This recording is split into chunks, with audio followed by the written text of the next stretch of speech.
Dragon Ball Super, Broly will be the 20th film in the franchise. The stories for the last two movies, Battle of the Gods and Resurrection F, were adapted to TV as the first two seasons of Dragon Ball Super, a series that lasted for 131 episodes. Fans of the franchise were surprised to hear that, despite its popularity, the series was set to end after the end of the Tournament of Power storyline. It was later announced that another film was in the works, with Dragon Ball creator Akira Toriyama overseeing the screenplay and the designs for the characters.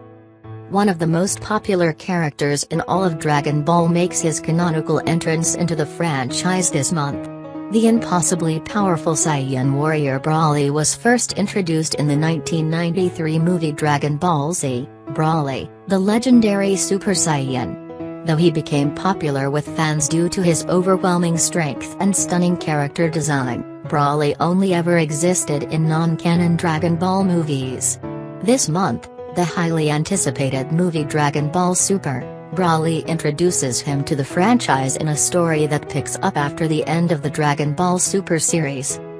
Broly's backstory is much more nuanced now, in which Broly comes face to face with Vegeta for the first time.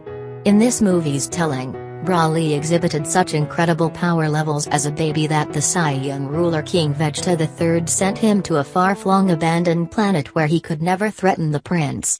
All these years later, planet Vegeta has been destroyed, and most of the Saiyan race along with it. Broly survived the genocide thanks to his exile, but when he learns that Prince Vegeta is still alive as well, he comes to Earth to take his long-awaited revenge. It's definitely a much more mature and thought-out version of Broly.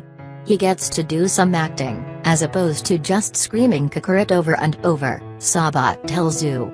Well, let's be honest, it's still gonna be a lot of screaming on Broly's part, but you get to at least understand where he's coming from and feel for him more than you used to.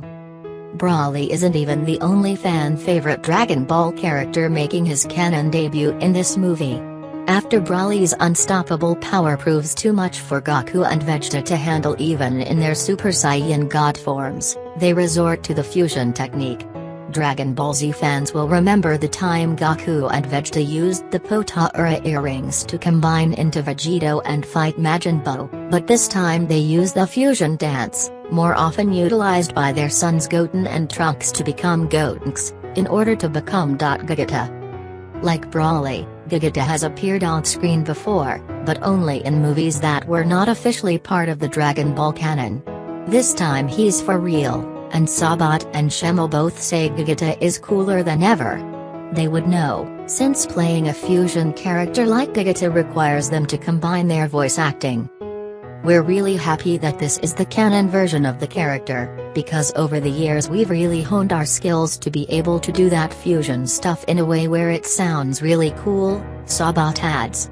It'll be the best sounding fusion you've ever heard in a Dragon Ball feature.